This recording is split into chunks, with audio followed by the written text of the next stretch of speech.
Hello and welcome to the second lecture of our Planetary Health Academy lecture series.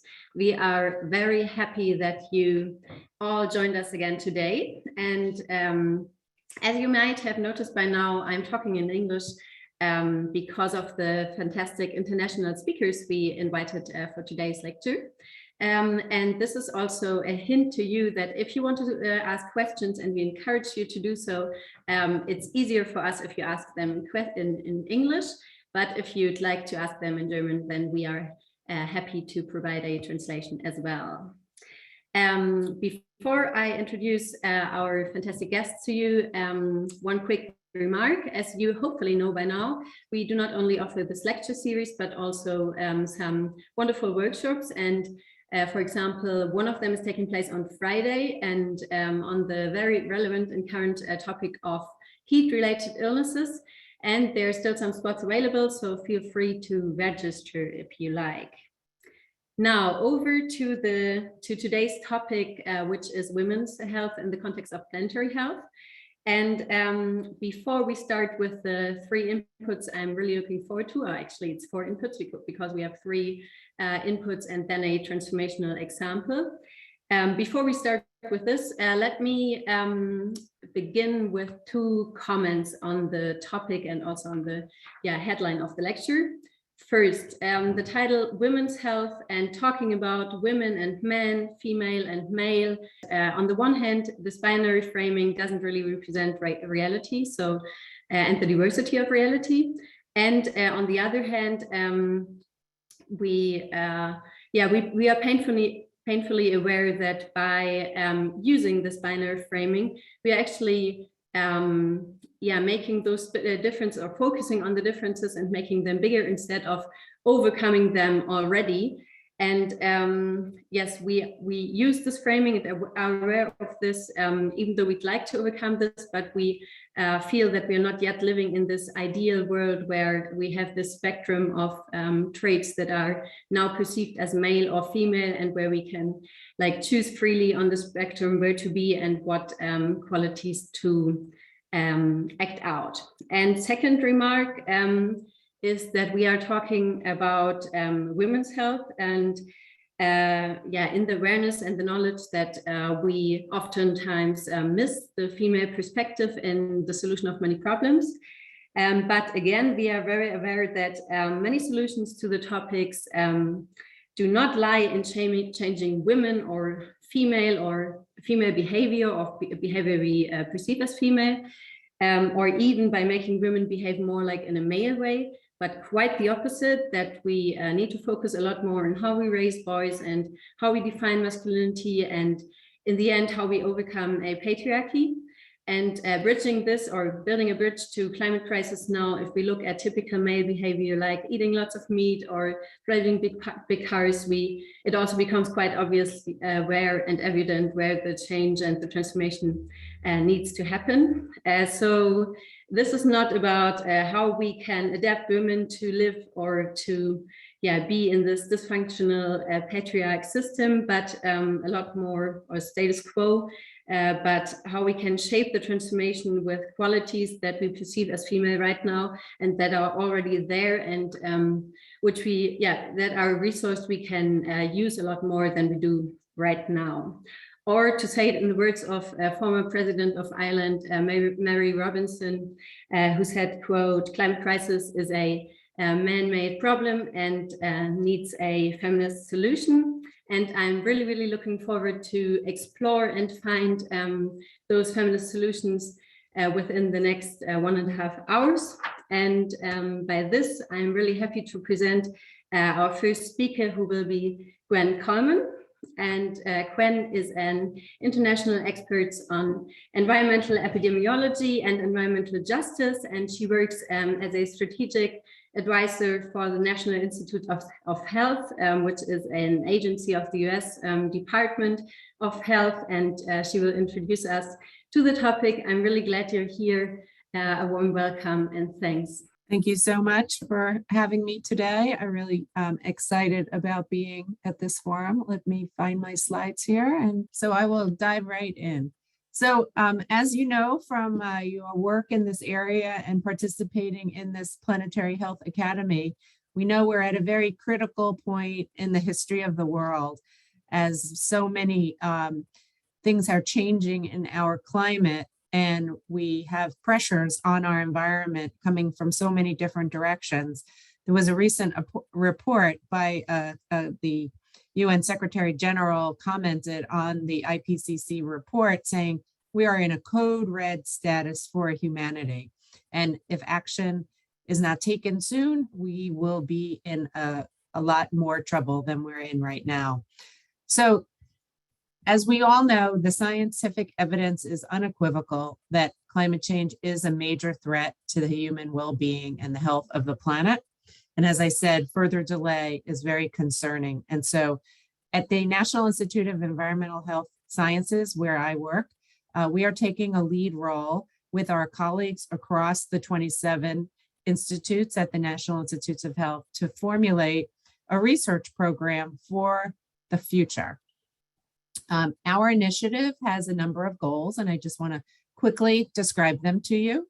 We're really looking to pull together scientists from many disciplines, both on the biomedical side, community health side, as well as climate scientists and other disciplines to work together to reduce the health threats across the lifespan and build health resiliency in individuals, communities, and nations around the world. We are specifically focusing on those at highest risk. And the objectives of our program are to identify risks and optimize benefits of the individuals at these levels. We want to identify the hazards, but also create actions to mitigate and adapt to climate change conditions. We want to develop the necessary research infrastructure and workforce to enable the generations into the future the ability to create timely and relevant knowledge, and we want to draw from the full spectrum of biomedical disciplines. We're focusing on leveraging partnerships across the world in order to bring together the greatest minds to put together to work on this really existential problem that the world is facing. And we hope to innovate across the research translation continuum, not only to do the science, but also to make sure the science findings are credible, accessible, and actionable for achieving these goals. So the NIH just put out a strategic framework for this work, and here's the website for that document. And this diagram shows you all of the types of science that we think are necessary in order to build new knowledge in this area.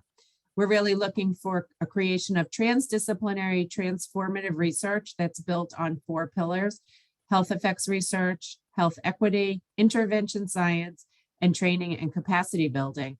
And in the cog around the circle of the wheel, you see things like adaptation research, basic science at the mechanistic level, data integration, epidemiology and predictive modeling, and really a focus on system science, bringing together all the scales of information in order to create local and regional solutions. So as you know, climate change affects health directly and indirectly. And when I say directly, there are components of the changing climate environment that create disease directly. Things like heat-related illness. There are respiratory outcomes that can be directly associated: premature death, injury, mental health impacts, but there's also the indirect cycles that occur. So as the climate changes, if you have a wildfire, let's say, as an example, there might be chemical releases into the environment. As the climate changes, there are changes in air and water quality and food quality and quantity. Populations are displaced because of extreme weather events. And then there's a lot of health implications for populations that are climate migrants. There's an infrastructure and supply chain disruptions. There can be interruptions to the healthcare system. And there obviously are economic impacts. More people around the world live in poverty after these climate extreme events occur. So over the course of my talk and the other talks, I think we'll touch upon almost all of these things. So let me just quickly illustrate. Our American Public Health Association in the US has created a set of infographics that I think do a really nice job of visually explaining what we're talking about in terms of the direct and indirect effects. This schema here is about extreme weather, and they use increased flooding and storms, things like hurricanes and cyclones, things like that around the world, more intense wildfires. They lead to things like water contamination, property loss, and infrastructure damage. And then those, of course, contribute to the overall morbidity and mortality of the population, and they've given some examples here. Another one that they've created, which I think is really great way to illustrate what's going on, is the impacts of rising temperatures. So we've seen quite a number of heat waves occurring. They occur more frequently, they occur for longer durations. They're especially dangerous in urban areas where there might be heat islands because of low green coverage. And in the United States, we have a toxic legacy of the lack of green space and shade coverage due to policies that have racism built into the structural aspects. When you live in communities like this and you are experiencing heat waves of the kinds that we've seen, you can have people experience dehydration, heat stroke. There can be aggregated cardiovascular disease, respiratory disease, and kidney disease. And we know that that perhaps pregnant women, the elderly, the poor might be more vulnerable to these impacts. So when we think about the health impacts, every disease, every organ system can be impacted. And I want to just talk very quickly about cancer risk. You think of cancer as a long-term disease that may not have an acute sequelae after a weather event.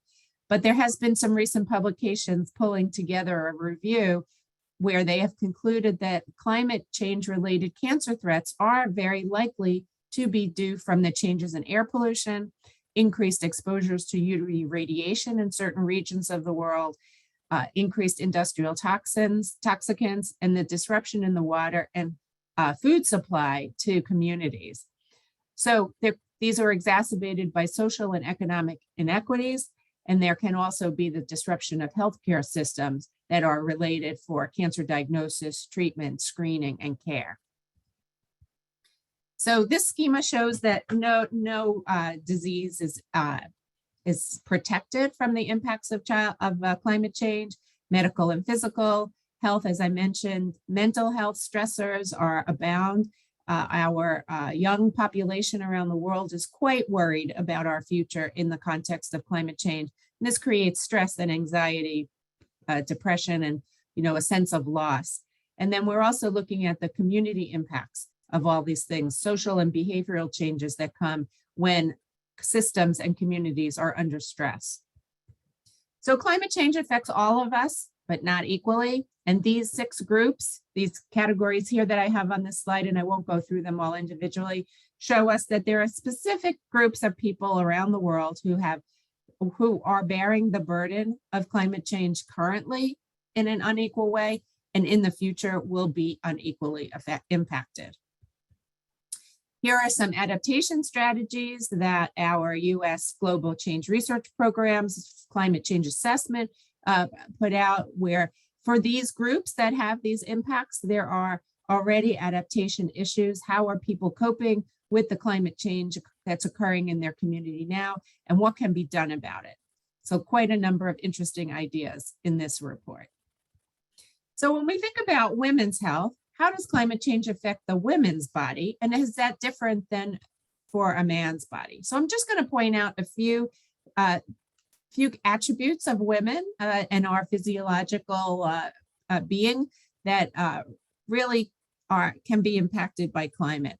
So women have a higher working metabolic rate, and they may have trouble displacing heat through sweating or other means. So extreme heat events can be quite dangerous for some women. They could experience greater deposition of the particles due to poor air quality. Air pollutants, the particulates, can cross the placenta and can lead to poor birth outcomes in the offspring of women who are exposed.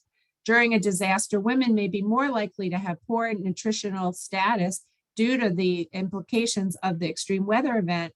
And during pregnancy, during menopause, menstruation and pregnancy, those baseline statuses are at risk.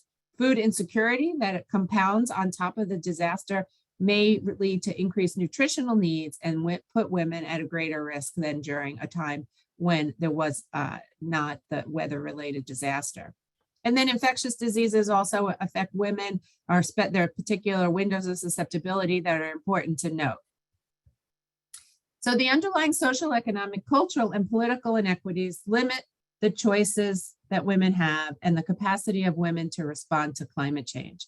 We all know that women have many hats to wear in society. The role as the caretaker places extreme burden, not only on the woman, but on her role in keeping the family safe during these climate events. Unequal access to economic and technological resources. So even getting information about an incoming storm or condition, or access to cooling centers or places to be evacuated to, those may all be limited, and women really are the decision makers in many families about how a family will cope with this. There's restrictions on land ownership around the world that can have impacts related to climate. Women may have less access to education, and they may lack the voice in decision-making in their household, in their communities, and across the world. And access to healthcare remains important, not only for the woman herself, but also as the gatekeeper for healthcare for her family. So I'm going to go really fast through this stuff. I'm going to give you just a few examples of research that's being conducted currently in the last few years on these kinds of topics that I've mentioned. So hotter temperatures during pregnancy have been linked to lower fetal growth rates, and high ambient temperatures across the gestational terms of pregnancy were associated with a higher risk of small for gestational weight and lower birth weight babies. And there may be some novel strategies that can be employed around keeping temperature stable for pregnant women that could be considered a medical solution for those who will be at risk. Women may be exposed to occupational heat exposures, and we have seen some work that links that to an increased risk of breast cancer incidence and mortality. If you think about the jobs that women do in society, many of them have high exposure to heat. Some of them are in unair-conditioned environments outside. They may be in restaurants that have very high temperatures in the kitchen. And think about an unair-conditioned kitchen environment when you're having a heat wave, and the woman's ability to protect herself and stay hydrated while working puts her at an increased risk of climate-related outcomes. There have been shown different changes in pregnancy outcome before and after hurricanes. We had a big hurricane in Texas a number of years ago in the US called Hurricane Harvey. And we, NIEHS funded some work to look at pregnant women who delivered within that time frame of before the storm and after the storm. And we saw that there was 27% higher maternal morbidity related to the hurricane, as well as 50% higher neonatal morbidity. So babies were under stress during the birth period and then as newborns in the post-hurricane environment. Indirect effects. So when we have wildfires, which we have quite a few and a growing number across the US, and we see them in other parts of the world as well. If the wildfires are in areas that have urban environments, we think about wildfires out in nature, not being near homes, but there's quite a number of evacuations. And in the US, especially on the West Coast, these wildfires are encroaching on urban areas and neighborhoods. So when houses and buildings burn, they leave behind lead paint, asbestos, transformer fluids, bleach, batteries, so many different toxicants that NIEHS funded researchers found 2,000 more chemical compounds in the soil of wildfire sites than those soil samples that were taken in areas where only the trees burned alone. So they create a toxic environment even after the wildfire is put out. The wildfires also are a danger to drinking water.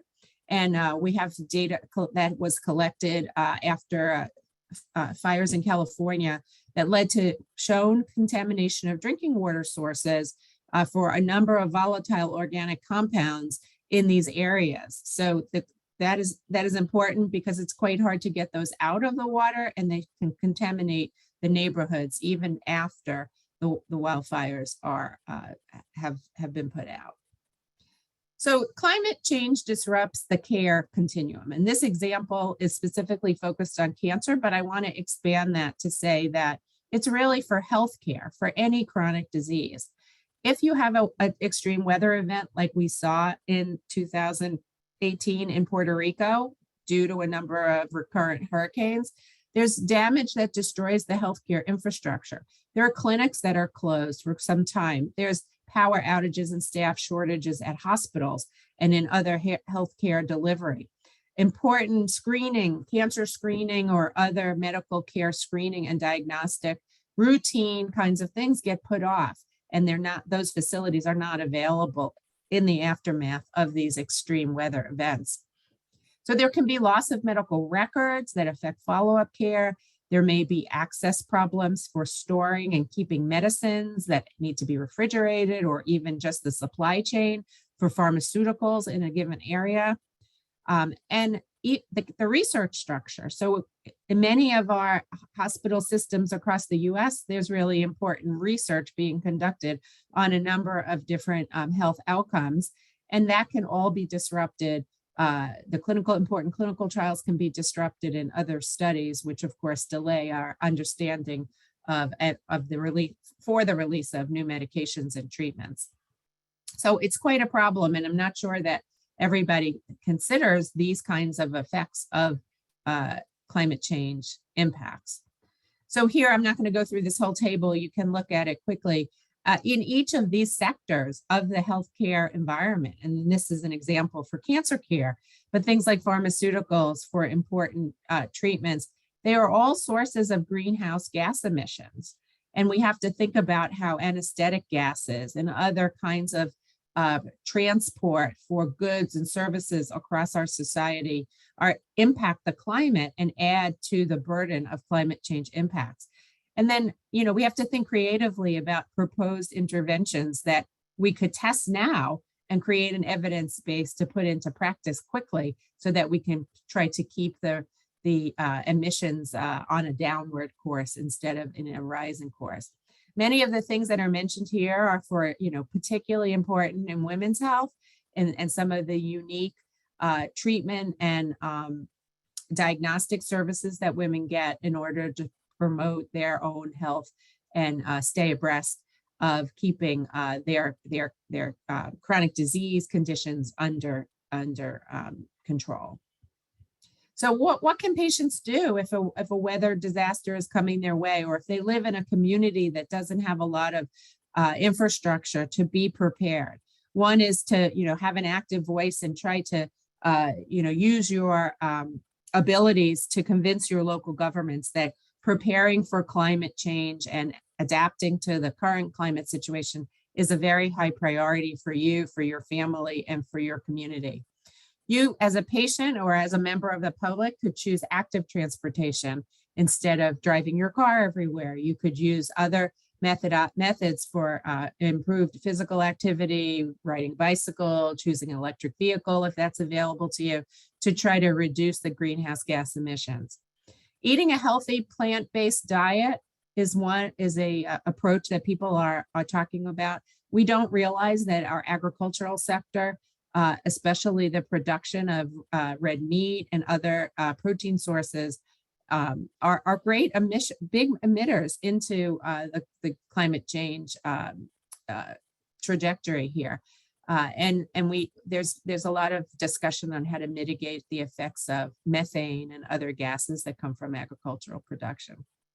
Having a disaster preparedness plan in your own home, for your family, for your neighbors, for your community, can really help to ensure not only protection against the loss related to weather events, but also to ensure continuity of care for your own medical conditions.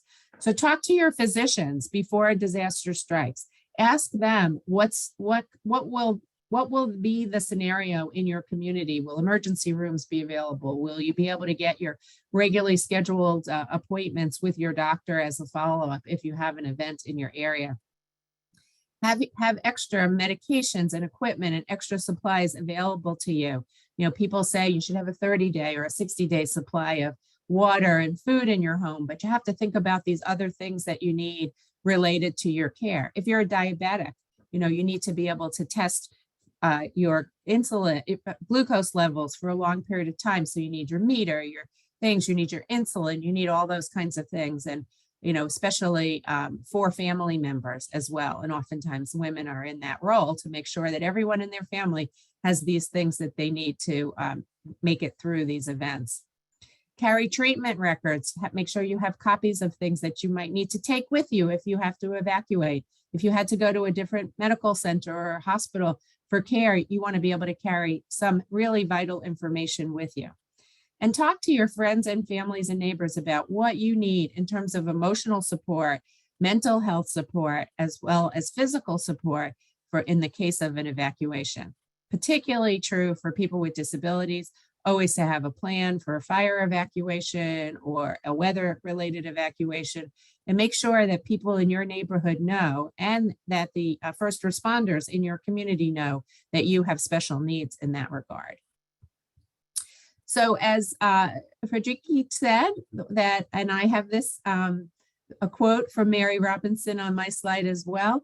Women are the educators, the caregivers, the leaders, the innovators, and the agents of change in our communities. Women often prioritize family, community, and decision-making, and research shows that women tend to have a much greater concern for environment and these issues of inequality for men. If I look around when I see things in the news media, the younger generation, the groups that are leading us to think about climate change and its impacts, many of them are outspoken, strong young women, and I am proud that they are taking up the helm here to help protect all of us on the planet. So with that, I think I'm done. Thank you so much for your time and attention. Thanks a lot, Gwen. I think this was a great introduction to the topic and also a great overview in the end. And we will focus on this more in the end of this lecture. So thanks a lot. And I'm happy to introduce our second speaker, who is Cecilia Sorensen. And she's the director of the Global Consortium on Climate and Health Education at the Columbia University, and an emergency medicine physician and researcher in the field of climate change and health. And she also served as a technical advisor for the Lancet Climate and Health US Policy Brief. And we are very glad that you're here and looking forward to your presentation. Thank you so much. It's really exciting to be here. I'm delighted and I'm honored. So I am going to speak a little bit today about how climate change is changing women's health and focus in on a couple of specific case examples around extreme weather events and how the acute and sort of compounding impacts play out for women globally as well as domestically. So just want to start with like an overall framing of this.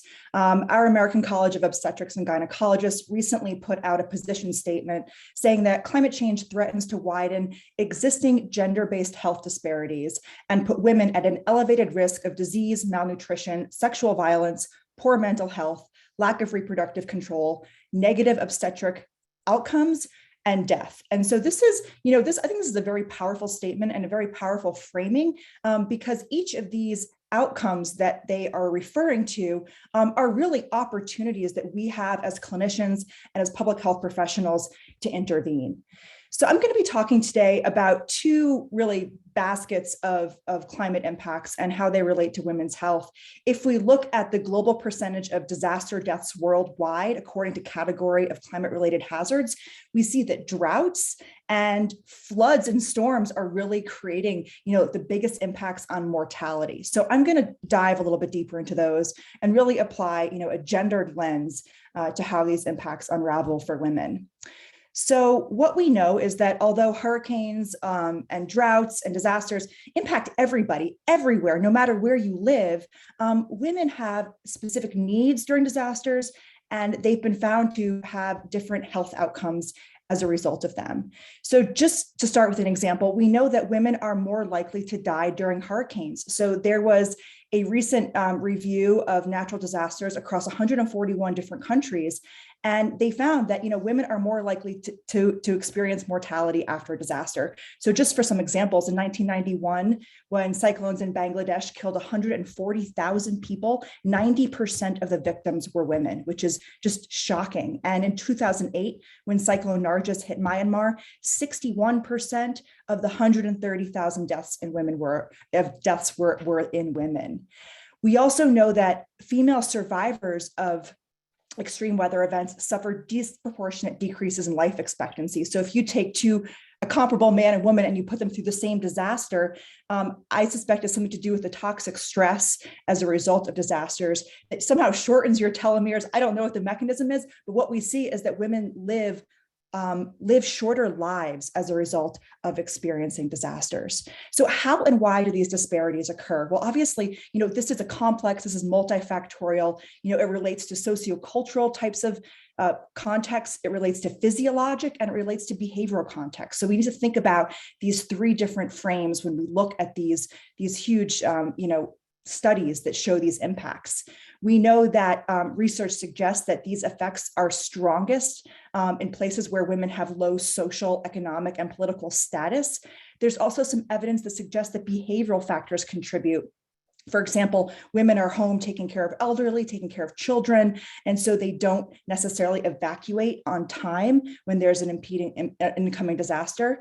And we also think that there's some physiologic components that could add to this. For example, a lot of women have poor baseline health status and physical health going into a disaster, which can affect their overall survival in the aftermath when we have resource shortages. So, when we're thinking about mortality, this is really the tip of the iceberg in terms of impacts. And although, these are the statistics that get presented in the media, this is really, the smallest portion of impacts on women. So I want to dive a little bit deeper into the iceberg and try to understand a little bit more what these other impacts are.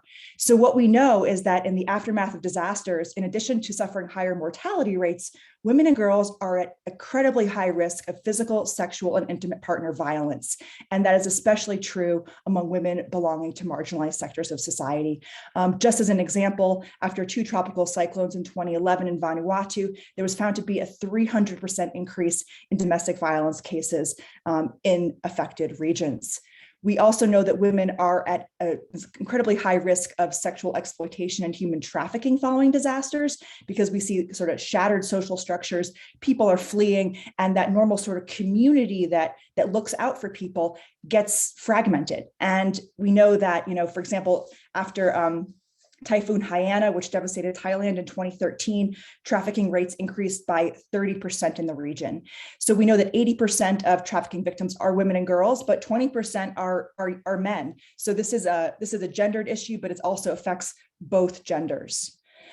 So the examples I'm giving are from sort of under-resourced areas of the world, but these impacts happen even in the US. And so we know that following Hurricanes Katrina and Hurricanes Maria, that there were many reports of violence against women, of rape, of domestic violence, and so on and so forth. And I spent quite a bit of time in Puerto Rico following Hurricane Maria. And what we know is that the full scope of this issue was very hard to document for several reasons. First of all, the 3 hotlines that were used to report domestic violence issues and sexual assault issues went dead in the collapse of the telecommunication system. So literally, you couldn't call a 911 call center for weeks, and you could not get in touch with the Center for Assistance to Rape Victims. And it took months to restore these types of services.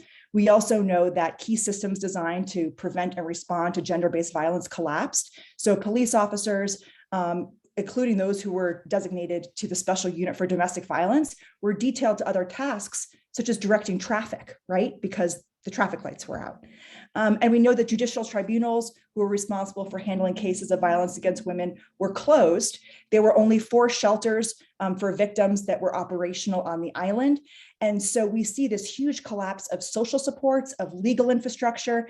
And what this really says to me is, we're in like one of the most highly resourced countries in the world. And in the aftermath of a disaster, we are not prepared for what we know is going to be the aftermath to women's health, which is, domestic violence, sexual assault, and so on and so forth. And it suggests this paradigm where we're not prioritizing and we're not planning for women's safety in the aftermath of disasters. And so this is a huge issue, and this happens globally. So not surprisingly, we know that women are at a higher risk than men of suffering from mood disorders, such as PTSD, anxiety, and depression in the aftermath of disasters. And as you can imagine, this impairs your ability to recover from a disaster where you've lost your livelihood, you've lost your home, and you've undergone, some type of assault. Your ability to be able to adapt to rapidly changing conditions around you is going to be compromised. And so women do not bounce back from disasters in the same way. And simultaneously, we know that women suffer from disproportionate job loss and stagnant personal economic recovery following disasters. We know that for a variety of reasons, including lack of access to equal education and the labor sectors which are most involved following disasters, such as construction, in addition to the fact that women often feel like they need to stay home, take care of kids, schools aren't open, they need to take care of elderly, women tend to get excluded from the post-disaster workforce. So we see sort of the stagnant personal recovery following disasters. As Dr. Collman alluded to, we know that pregnant women are especially vulnerable after disasters for a lot of reasons, including physiologic vulnerabilities, just the fact that they are pregnant, they're more susceptible to trauma, as well as they suffer from a loss of access to care and diversion of resources, which occur in the immediate response period. So we know that in the acute phases of disaster, due to physiologic and anatomic changes of pregnancy, pregnant women are a high risk of trauma, which is the leading non-obstetric cause of maternal death.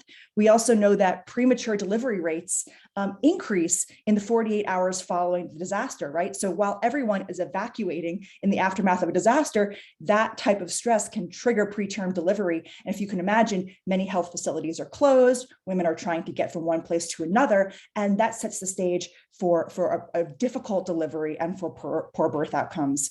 So this was a study looking at perinatal health in the aftermath of Hurricane Katrina, and they found that even in the weeks following disasters, women who had been exposed to Hurricane Katrina had an increased risk for complications, including preeclampsia, postpartum bleeding, low birth weight infants, and a higher risk of a cesarean delivery. And they found that women who were simultaneously diagnosed with PTSD suffered even higher rates of complications. And so, the mental and social impacts of disasters lead the way and contribute to the ultimate physical health outcomes for women and for their children. And it doesn't stop there, right? So you have the immediate effects, you have sort of the effects that happen in the weeks that follow disasters. And then in the months that follow, we see that women suffer from decreased fertility, as well as deal with the repercussions of loss of access to family planning and prenatal care. And if you imagine after a disaster, women are evacuating, they're going to new places, they don't have access to their normal OB/GYN care, their primary care doctors, and so they lose prenatal care. And that is really important, especially for women who are dealing with high-risk pregnancies. So as we're discussing, the issue of displacement, I just want to highlight these numbers from 2020, where we're looking at new global displacements due to conflict and disasters. And this is information from the Internal Displacement Monitoring Center. If we look here, we see that in 2020, there were 40 million new displacements worldwide. Of those, 30 million were due to disasters. And that includes, what they're calling here weather-related disasters. I would say those are climate-related disasters, including floods, wildfires, storms, extreme temperatures, droughts, right? And by now, I think these are all climate-linked. And just in the US, we saw 2 million new displacements in 2021 alone. So just to kind of highlight the fact that this is not a problem of the global South, this is happening everywhere, right?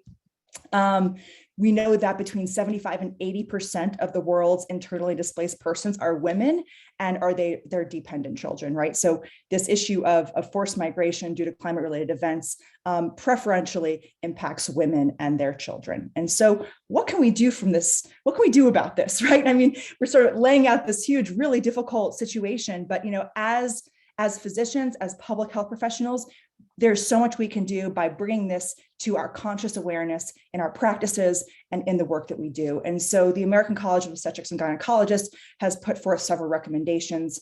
The first of which is that we as clinicians work with public health officials to identify facilities that can provide prenatal and obstetric services during a disaster, right? Oftentimes, when we bring in medical care to a disaster area, we don't necessarily bring in OB-GYNs, right? We bring in a lot of emergency medicine folks, which have some training, but not really complete training to be able to care for people. So we really need to be having facilities that can provide specific obstetric and gynecological services in the aftermath of disasters. We also need to work with our state and local governments to establish local facilities where prenatal and obstetric services can be provided for those who are unable to evacuate, right? We saw this huge issue unravel during Hurricane Katrina in Louisiana, where really the most vulnerable people cannot evacuate, right? And they end up staying in the area of disaster while all the clinics close. So we need to be thinking about that in the short term and the long term as we recover from disasters. There's also a need for us as clinicians to encourage local and state governments to provide shelters for women that are safe and secure to prevent violence against women. This is very important. And last but not least, we really need to double down on increasing access to women's healthcare in underserved and disenfranchised areas, because if we can prevent these vulnerabilities, women are going to do better in the aftermath of disasters. I would add to this list that as emergency doctors, as OB-GYNs, as primary care doctors, we need to be screening for mental health and safety issues at every visit, but even more so when we know women have been affected by these types of events. So changing gears, I want to touch on the issue of water security, which has really been identified as one of the largest mediators of health impacts in the 21st century, and which is, I'd say particularly relevant to women's health. So just flashing up a couple of maps here. Under a business as usual scenario, we're looking at sort of widespread water stress in the next 15 years. Globally, 1 in 9 people lack access to safe drinking water, and 1 in 3 lack access to sanitation. And the majority of these people are living in extreme poverty. And of those who live in extreme poverty, the majority of them are women. So this is really an issue of women's health. And then there's food security, which is very closely linked to water security, right? So we're going to kind of get into those two issues. We know that water scarcity is a real women's health issue, I would say. In parts of the world where drinking water sources are off premises, women and girls are mainly responsible for fetching water. And if you think about that, women spend a majority of their days at times fetching water. And this adds to their burden of unpaid domestic work and detracts time that could be spent obtaining education or pursuing activities that result in economic gain. So there's really a huge poverty trap in this lack of access to water. The sanitation issue, I think, is equally as dire. We know that sanitation becomes compromised due to drought, but also due to extreme precipitation and flooding. Women and girls, I think, are disproportionately impacted by this because of their needs for sanitation during periods of increased vulnerability to infection around menstruation and around pregnancy. We know that lack of access to sanitation is also associated with gender-based violence and psychosocial stress among women and girls who do not have access to proper sanitation. We know that there is strong research that associates low access to sanitation facilities to adverse birth outcomes, and that is even after controlling for socio-demographic and clinical factors, right? So if you just don't have access to sanitation, your risk of having a complicated pregnancy increases, and generally you probably don't have really great access to care if you're a woman in this situation. We also know that women are very sensitive to the effects of food insecurity due to their increased needs during lactation and pregnancy. And this issue of food security goes beyond the health of the woman to the health of her offspring, right? Globally, we know that women make up 80% of those living on less than $2 a day. And so in general, are more nutrient deficient than men. And so the impacts of this, as I sort of alluded to, can lead to neonatal growth restriction, as well as pregnancy complications. So I would say this is a really urgent health issue. And if we think about, the relationship between women and food, in many parts of the world, women produce, I would say in low income countries, the data says that women produce between 60 and 80% of food. So women oftentimes have this leading role as being the growers of food, as being the providers of food.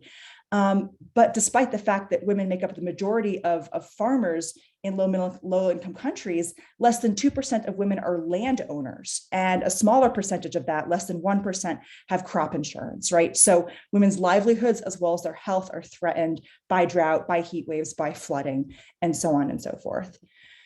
So I don't want to neglect, the gendered lens. Men also are very vulnerable when we're thinking about drought and about food security. There's been many reports of farmer suicides happening in Australia and India and around the world when you have multi-year droughts.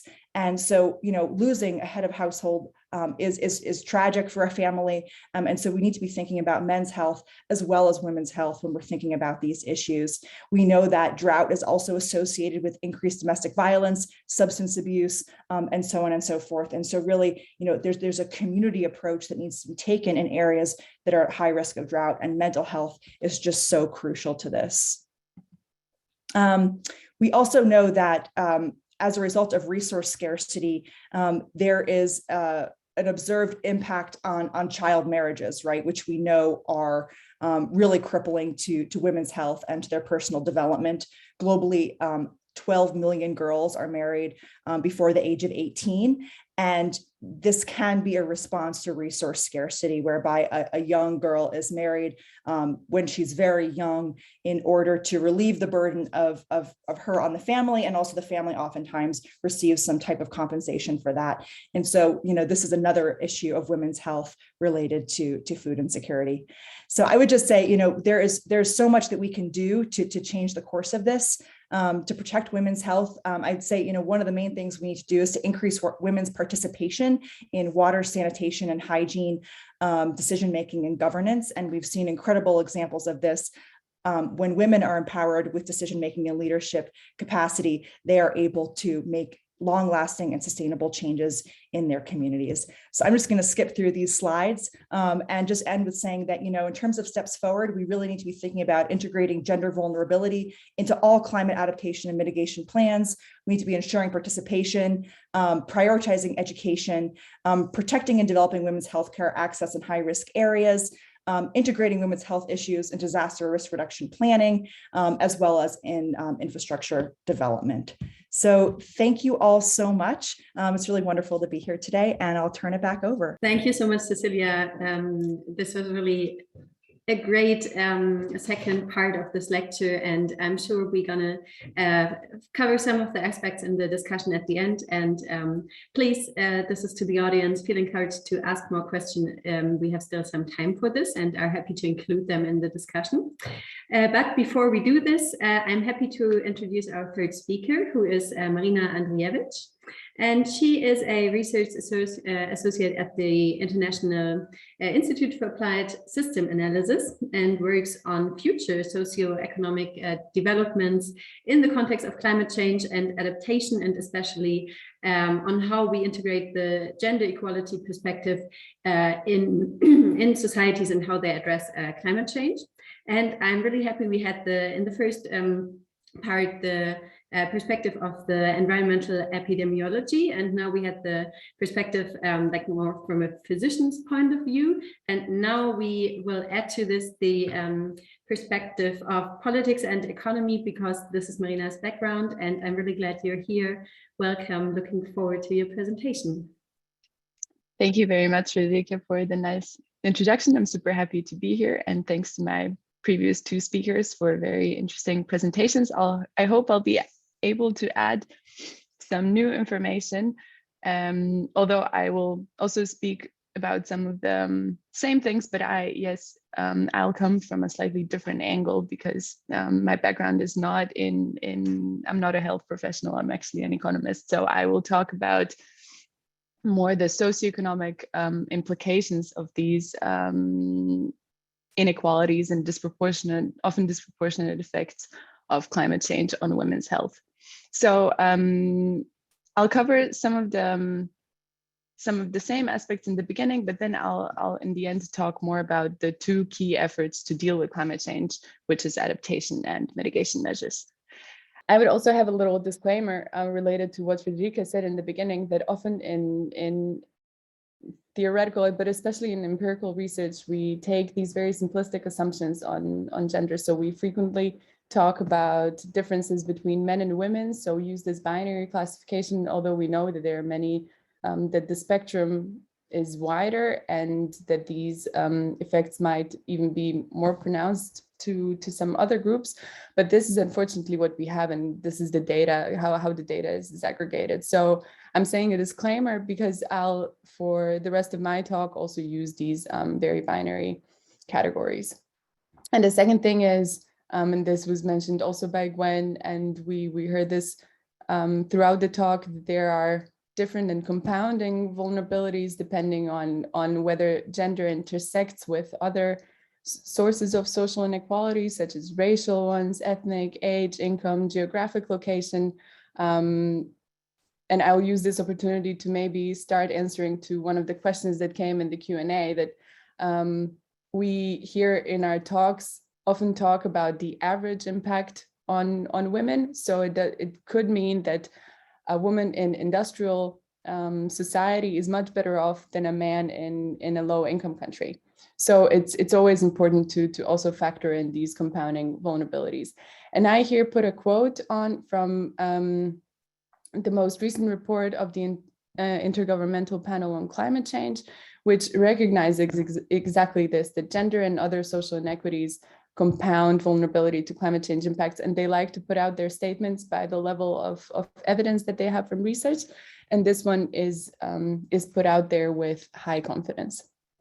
So this is just a little intro, and now I will dive into more substantial part and talk about, first of all, vulnerability, because this is often what we hear. And now my two previous presenters very much stressed how climate change and the disproportional effects it has on women make women more vulnerable. Although there's the second part of this, which is the empowerment and the large untapped potential of women and girls to solve climate change.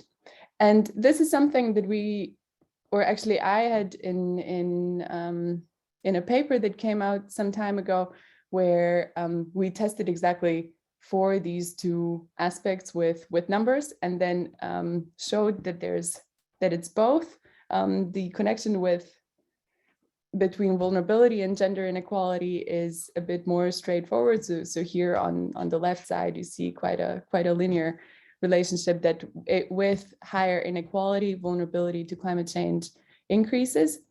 But then on the left side, a slightly less straightforward connection, but you still see it, that with lower gender inequality, climate action, or the stringency of climate action, increases. And I will come back to some of this as well a bit later. But first, perhaps this is a good slide summing up some of the things that Cecilia and Gwen already mentioned, which is a reflection on a meta study that was published already 5-6 years ago, that showed in 2/3 of the studies covered, women were more affected than men from different types of climate change impacts. So here you can check this out for yourself. It's a great resource from a leading climate change magazine called Carbon Brief, which put together a map of these different impacts. And also here you see on some of them, the orange ones show that areas where women tend to be more affected, although again, there are areas where men also are differently affected from different climate change impacts. And there are, of course, direct impacts, so most drastic ones, which would be deaths from different types of climate extremes, be it heat waves, tropical cyclones, and floods, as well as what happens in the aftermath of these disasters, so infectious diseases, poor mental health, partner violence, food insecurity, water insecurity, what Cecilia now mentioned, and many other things that contribute to lesser capacity of women mostly to cope with climate change and carry on their lives, really. And something that we perhaps haven't stressed enough is an effect of climate change that's both individual but also societal, and quite staggering, which is girls left out of school. So Cecilia just talked about that it's primarily girls and women in charge of fetching water in times of probably always, but especially in times of drought. And then this, when this responsibility falls on girls, this automatically, or most of the time, means that they're less likely to drop out of school, miss school, and then maybe drop out of school, get married, and so on, and restrain the fulfillment of or leading a fulfilled life, pursuing education, getting a good job afterwards, and so on. In addition to that, there is often restricted sanitation facilities, so girls would also miss schools when they're on their periods. And all of these things contribute to 4 million girls not attending school because of climate change. And according to a forecast by the Malala Foundation in a study that came out just last year, this number is expected to increase to 12 million only by 2025. And this is something that we have to also think about in the context of societal capacity to deal with climate change. So these are girls that could be future workers, future leaders, and in very economic terms, this is untapped and unused economic potential, unfortunately, because of these effects. And I would also like to stress, and this is perhaps a little bit connected to another question that we got, this higher vulnerability of women is not, in most cases, not a result of some women-specific characteristics, but of discriminatory societal norms and structures that put this in place. So while this is very unfortunate, at the same time, it's perhaps not such bad news, because it means that we can work on removing these or changing these societal norms and structures to remove these obstacles, and therefore through these mechanisms reduce vulnerabilities of women. And now I will come to this to the second part. So we're talking more about 2 key ways to deal with climate change. So adaptation, which means adjusting our households, our lives, also our economies to climate change impacts that are already happening. And then on the other hand, mitigation or reduction of greenhouse gas emissions or the underlying causes of climate change. We've come to this from different perspectives, but yes, I again would like to stress that these lesser accesses to different types of resources simply hinder women's ability to cope with climate change.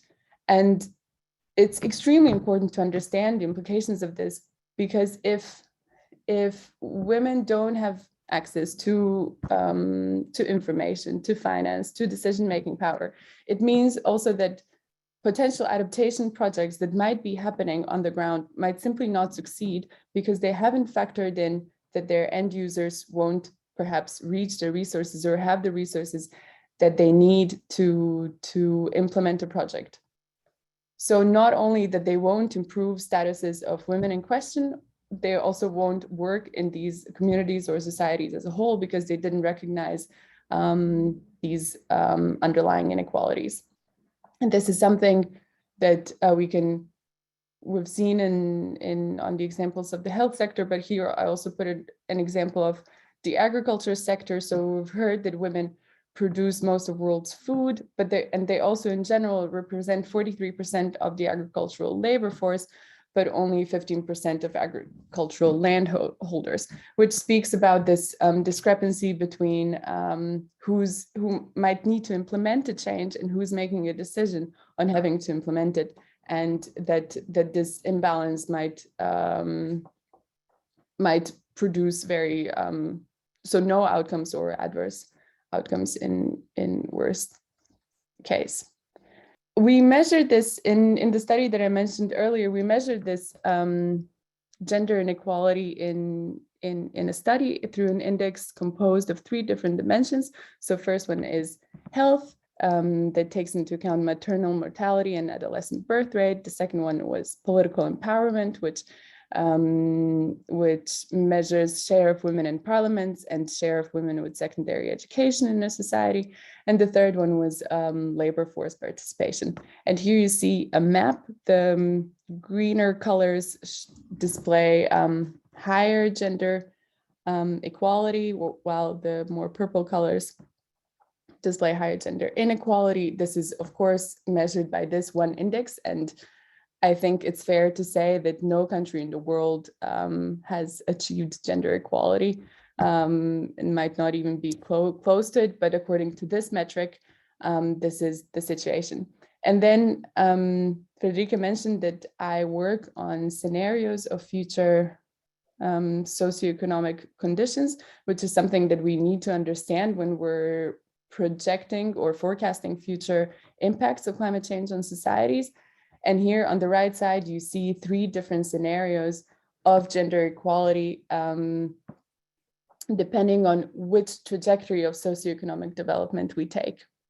So if in a world where economic development is taking place more equally around the world, where there are particularly higher investments in education, these areas have a chance to be on a path towards less gender inequality. And contrary, if you look at the scenario SSP 3, which is the world of little international cooperation, of increasing regional conflicts, low or stagnant economic development of today's low and middle income countries, we will practically have an unchanged situation in 2050.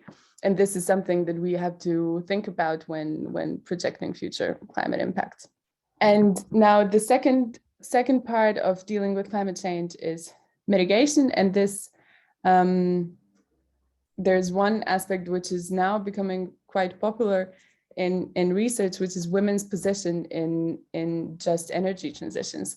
So we often talk about having to wean off fossil fuels in favor of green energy in order to stop climate change, and many areas will have to undergo transitions from fossil fuels. And in this case, we're talking about coal.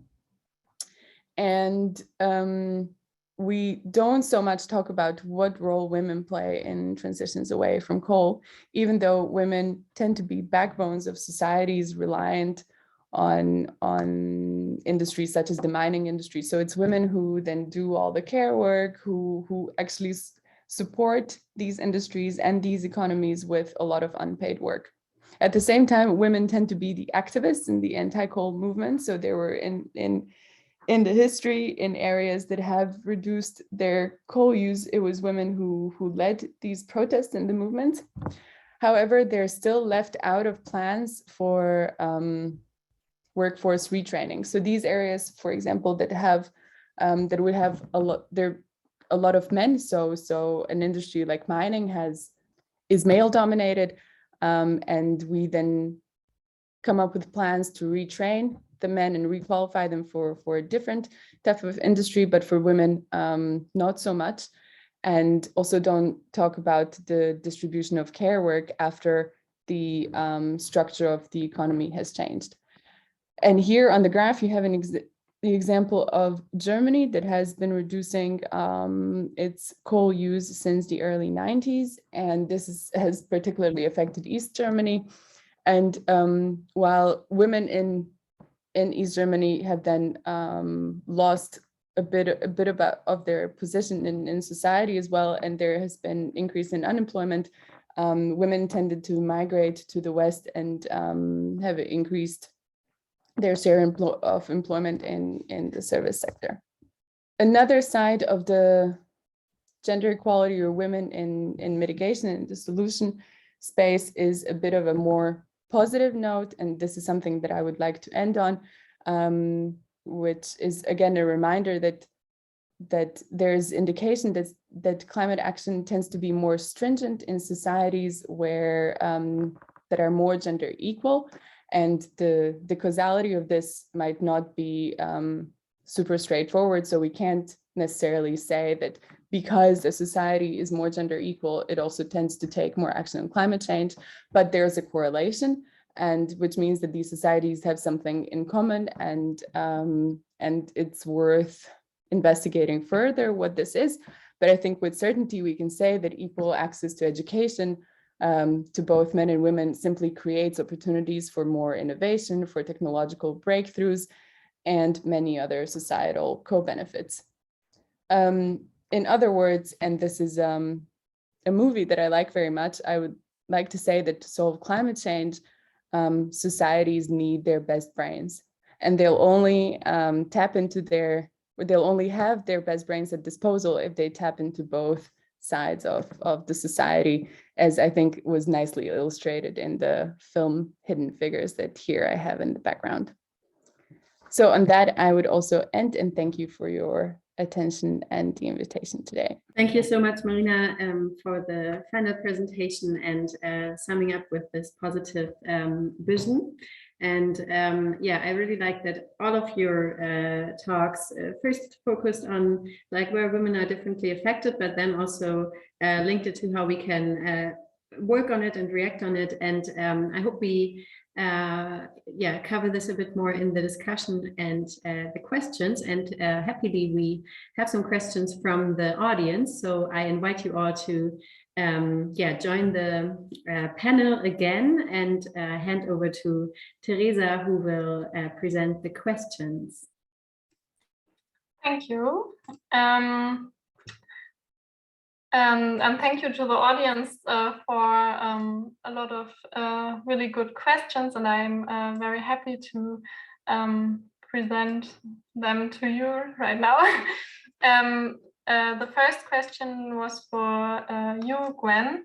There was someone from the audience asking about the difference of the health status of women and men in the industrial countries, because in, for example, Germany, women tend to visit the doctor more often and take better care of their nutrition. And therefore, the question was, would you nevertheless say that women have a worse pre-existing condition to counter heat or comparable consequences of the climate change?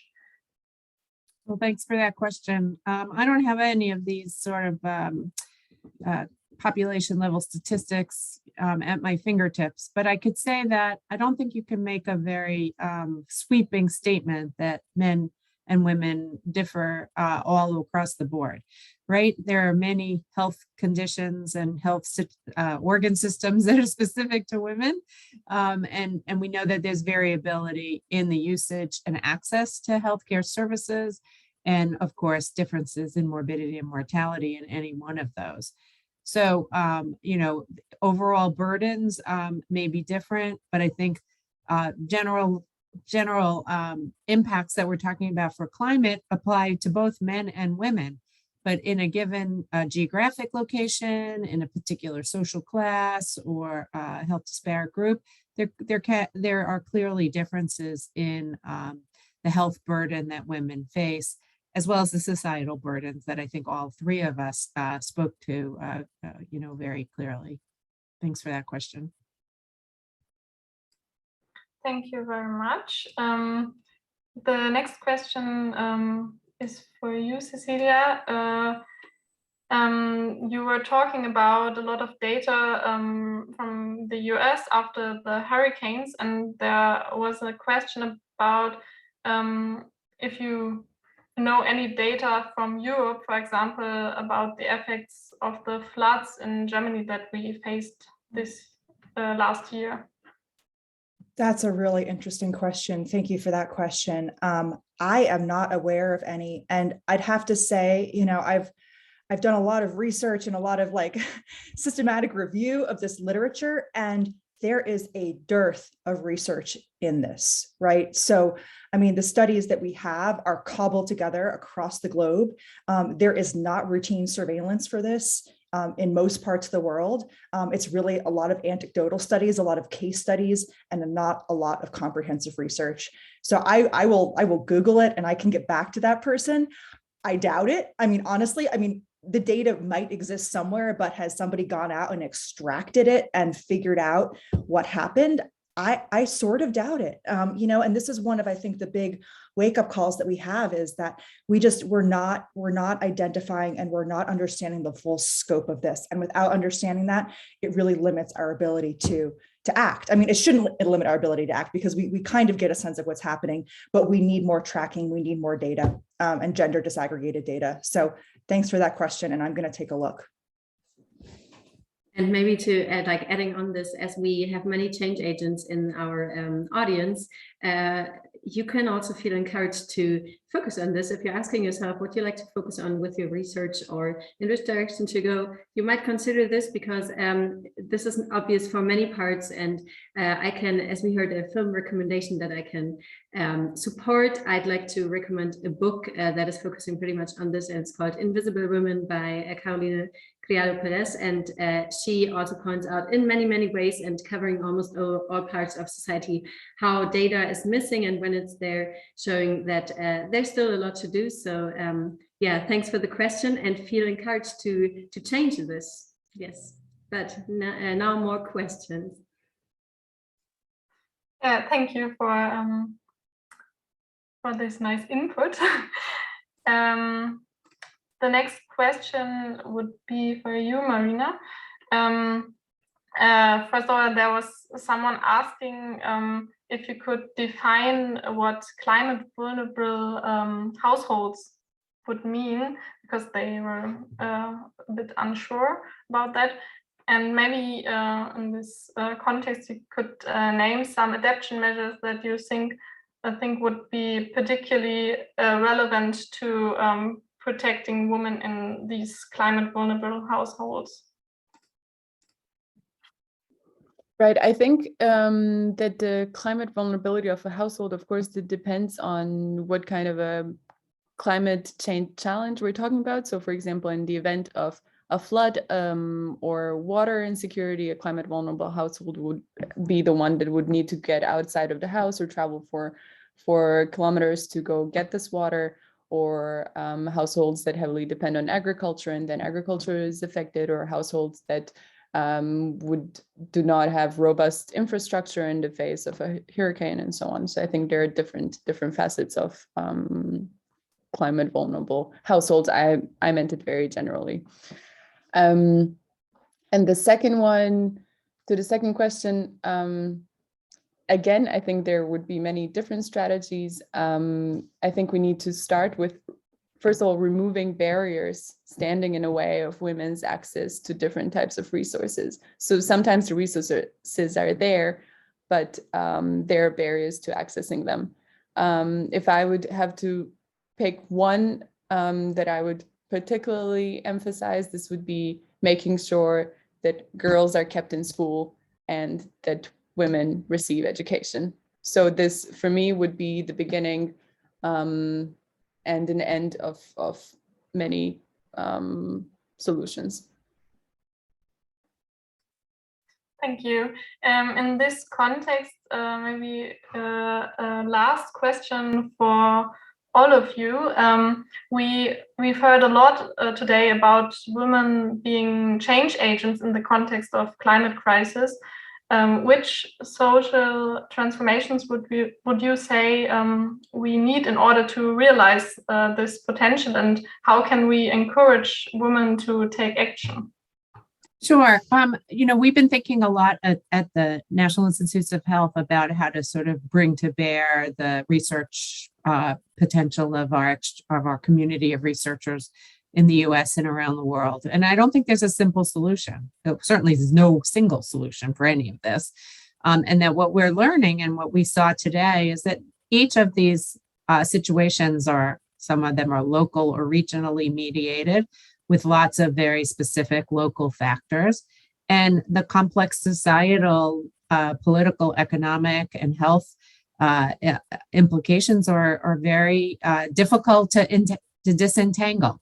So what we're talking about in terms of a research framework is to consider things as a system, to look for solutions where maybe, changing some levers in the systems could bring about protection and health benefits to all of the community or society, but that any of these actions really need to understand the local situation, figure out how all of the other factors impact it, and then should be co-created with those people that are most affected, right? It shouldn't be scientists deciding this on their own, what the best way based on whatever data that they may have available.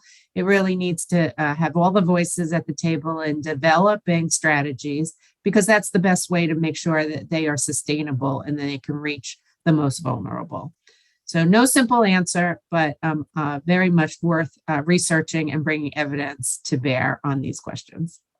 My thought about this is, where I said I'm at the Global Consortium on Climate and Health Education, and we really focus on how to engage health professionals from backgrounds in nursing, public health, community health workers, doctors. Like, how do we empower the health community to really be the voices and be those people who can talk about climate change and health and who can provide health protective solutions? And so, one of my visions for this is how can we train women to do this, in all levels of health, right? From community health workers to nurses to midwives, really thinking about how do we engage and empower, professional women working in the space of health, equip them with the knowledge they need about climate change, because they're the ones who go into communities. They are the trusted voices. I mean, doctors and nurses actually more so are again and again ranked as the most trusted health voice.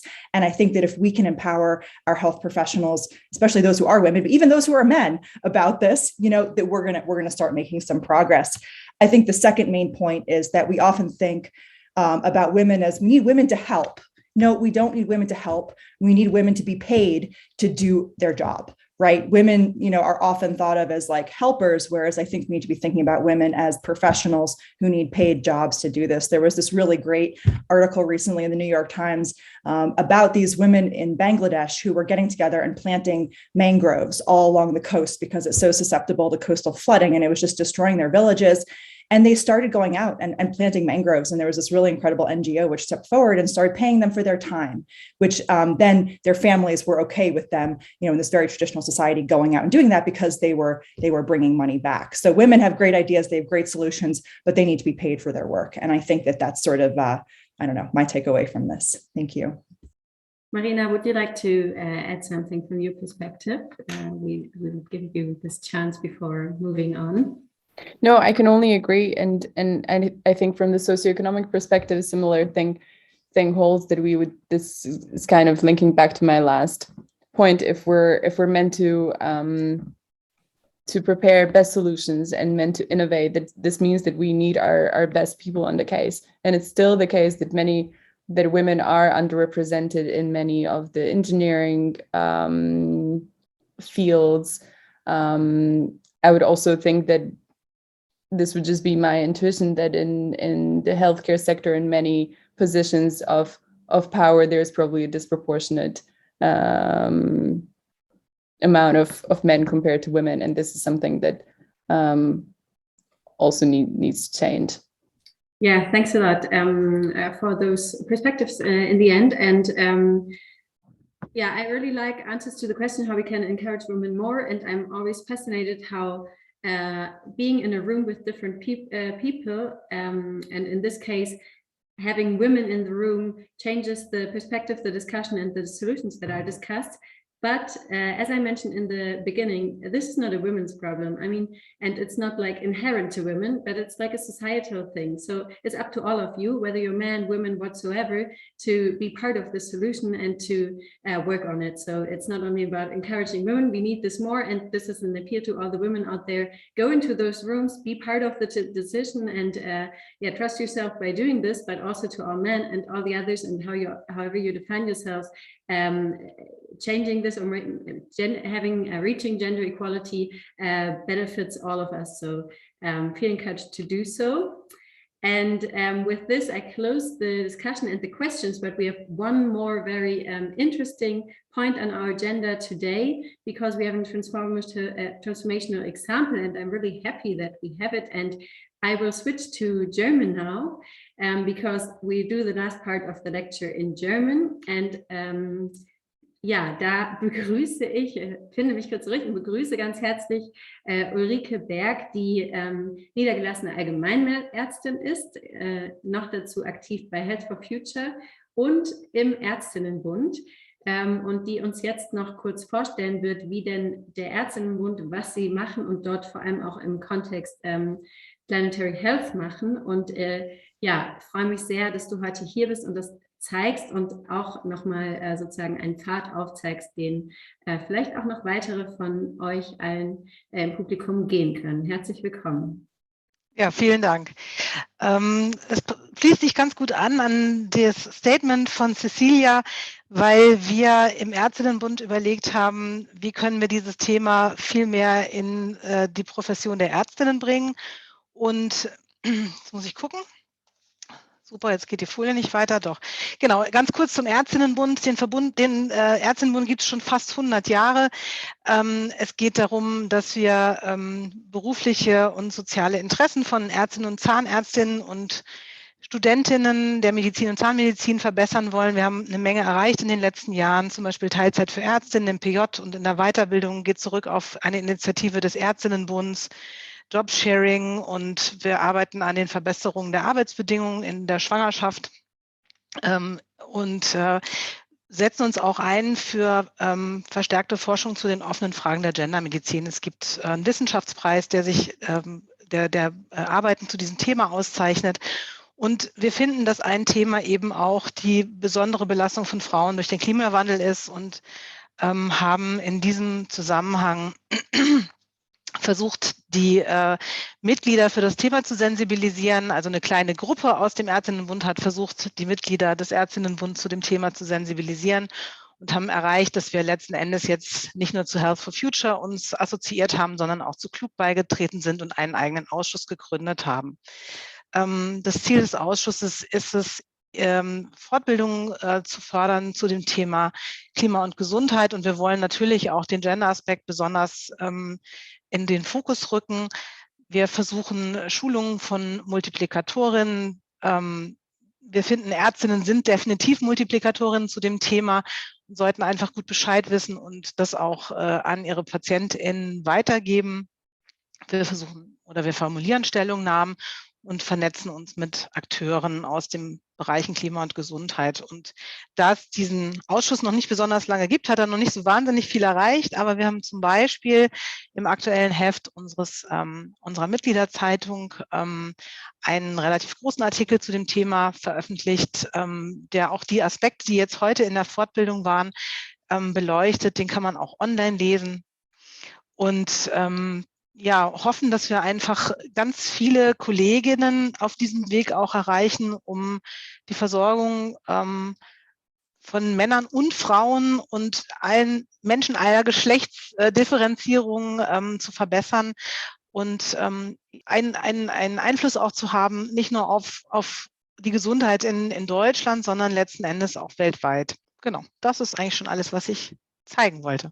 Ja, vielen Dank. Und ich habe herausgehört, dass es diesen Ausschuss noch nicht so lange gibt. Also vielleicht auch da ja, der Appell oder die Einladung, wer da Interesse hat, sich doch zu beteiligen. Genau. Und damit, ja, wolltest du gerade noch dazu? Ja, genau. Also was mir wichtig ist, ist, dass wir versuchen, in unserem professionellen und persönlichen Umfeld andere Menschen zu erreichen. Ich glaube, das ist ein ganz, ganz großer Schatz, den wir alle haben. Und uns da einzusetzen und über den Tellerrand zu gucken, um zu schauen, wen kann ich mit ins Boot holen zu dem wichtigen Thema, wen kann ich aufklären, wer hat Lust, aufgeklärt zu werden. Ich glaube, das ist einfach unser Job und da sind wir als Gesundheitsarbeitende natürlich besonders glaubwürdig und gut informiert, auf jeden Fall auch hilfreich. Ja, vielen Dank nochmal für diese Verstärkung von dem, was ja auch Cecilia gesagt hat, dass wir da wirklich eine besonders geeignete Sprecherinnenrolle haben und die auch unbedingt nutzen sollten. Also ja, das nehme ich nochmal so mit zum Ende. Und damit sind wir überpünktlich. Das ist auch eine spannende Beobachtung. Vielleicht hat das auch etwas mit Genderperspektiven zu tun. Das lasse ich jetzt mal so im Raum stehen. Aber freue mich, dass so viele heute wieder dabei waren. Lade euch nochmal herzlich ein, nicht nur bei der Vorlesungsreihe dabei zu sein, sondern auch die Workshops anzugucken und sich gegebenenfalls anzumelden, noch für Freitag. Und nächste Woche werden wir von dem heutigen sehr weiten Thema uns fokussieren auf ein wieder klinisches Feld, nämlich zum einen die Gastroenterologie im Kontext Planetary Health, aber auch zweites Thema Adipositas als Spiegelbild der Überschreitung planetarer Grenzen. Das wird sicherlich sehr spannend und zeigt nochmal, dass die Klimakrise eben nicht unser einziges Problem ist, sondern wir das Zusammendenken ja im Planetary Health Kontext mit eben dem Überschreiten weiterer Grenzen und da die Verbindungen zu beziehen zur individuellen Gesundheit. Das stelle ich mir sehr spannend vor und das wird sicherlich sehr interessant. Insofern hoffe ich, dass wir uns alle spätestens nächste Woche wiedersehen und wünsche jetzt erstmal noch einen schönen Abend.